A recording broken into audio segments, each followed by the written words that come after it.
Bom dia! Hoje, 7 de novembro de 2021, vamos abordar o tema atestar o acompanhante.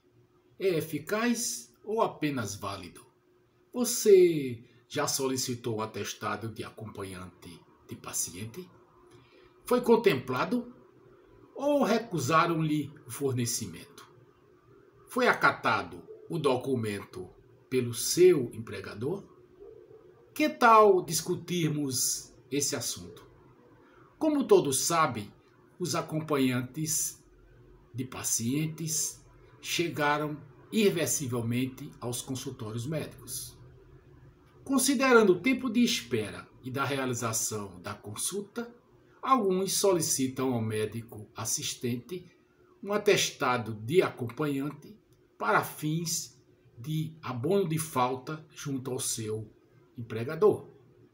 Primeira pergunta: mas compete ao médico avaliar a eficácia do documento para a legislação trabalhista e, mediante isso, esse argumento, recusar a atestação?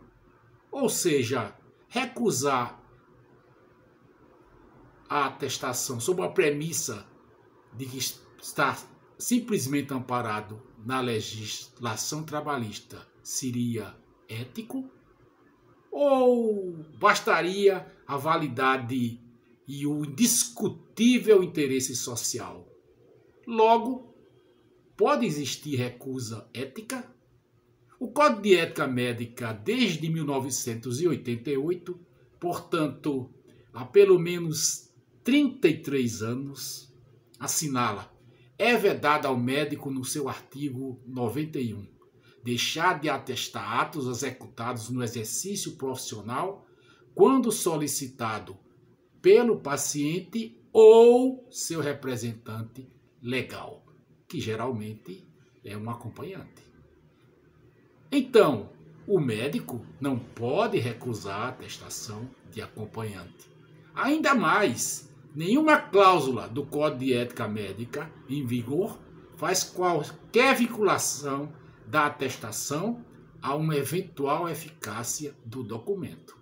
Encerra-se, portanto, a questão da validade, até porque é dito na resolução específica de atestado médico 1658, desde o ano de 2002, portanto há quase 20 anos.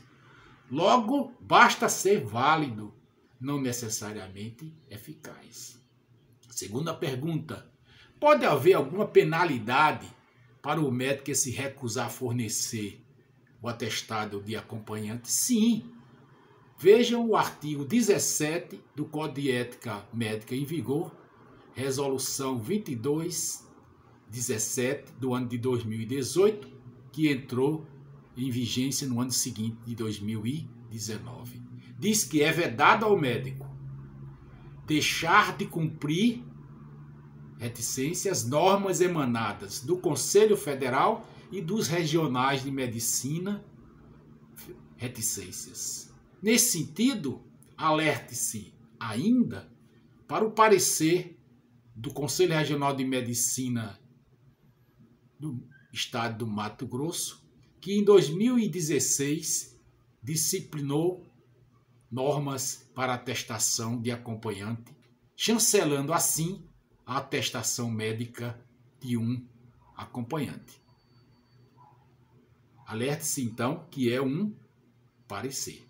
Terceira pergunta: o médico pode ser remunerado pela atestação de acompanhante sobre a premissa, sobre a alegação de que o ato não está incluso na consulta médica? De novo, uma referência ao Código de Ética de 1988, que surgiu durante a Constituição Federal, a Carta Magna, no seu parágrafo único, de número do artigo 112, que foi suprimido nas versões subsequentes, dizia que o atestado médico era parte integrante do ato ou tratamento médico, sendo o seu fornecimento direito inquestionável do paciente, não importando em qualquer majoração de honorários. O fato de o documento, atestado de acompanhante, estar subordinado a uma consulta médica, embora o seu teor seja basicamente administrativo, porque ninguém examina o acompanhante, não é um ato médico diretamente com ele, esteja amparado pela cláusula acima. E sugiro que não seja remunerado em nenhuma hipótese o atestado de acompanhante. É uma contribuição social do médico. Quarta pergunta: haveria diferença entre a atestação de acompanhante emitida por um médico e outra emitida por um assistente social, por exemplo, ou odontólogo, ou algum outro profissional da saúde? No caso do médico, a atestação, além de confirmar que aquela pessoa acompanhante compareceu, esteve naquele período, né, no estabelecimento de saúde, participou, né, esteve no próprio consultório médico. Então ele é testemunha ocular de que aquela pessoa participou, colaborou com o ato médico daquele determinado paciente. Então a diferença é nesse sentido. Quinta pergunta: deve ser registrada a atestação do acompanhante no prontuário do paciente? Sim. Conforme normas de atestação comuns, normais, com a forma geral, contendo os principais dados do atestado, principalmente o RG do acompanhante, sua vinculação, seu parentescos e seu telefone para uma eventual comunicação de uma má notícia ou uma necessidade de contato com o acompanhante. Sexta pergunta: quais os dados que devem constar do atestado? O teor do atestado. Por exemplo, questão crucial: deve constar o número do código da CID? Existe código da CID para atestado de acompanhante? Conforme o parecer já citado do Conselho Regional de Medicina do Estado do Mato Grosso, número 41 do ano de 2016, portanto há 5 anos, sim, o médico deve registrar o código e ele já sugere o código Z de Zorro 76.3. Sabem o que significa esse código? Não é código de doença. Código significa pessoa em boa saúde acompanhando pessoa doente. E se a pessoa acompanhante não tiver boa saúde, será que existe um outro código para essa possibilidade na CID-10? E sugere ainda o parecer do Conselho Regional de Medicina do Mato Grosso incluir o atestado, o grau de parentesco. Indaga-se: e nos casos de não ter parentesco, ser um amigo, ser um namorado, como seria esse registro? Obviamente, registrar ainda a data e o horário de chegada e saída do estabelecimento. Alguns estabelecimentos de saúde incluem ainda no corpo do atestado o motivo do acompanhamento. Por exemplo, acompanhar a cirurgia oftalmológica ou justificar a ausência ao trabalho. E, no fim, colocar que aquele acompanhante esteve sob os cuidados do parente ou do paciente que ele acompanhou.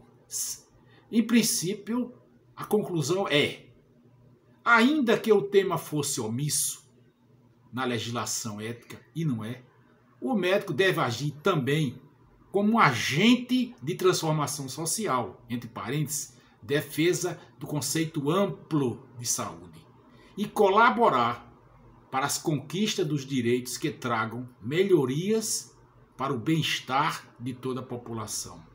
Por exemplo, é inadmissível e até desumano que uma genitora tenha seu atestado de acompanhamento de um filho menor recusado por seu patrão e sob as barbas do acobertamento da legislação trabalhista.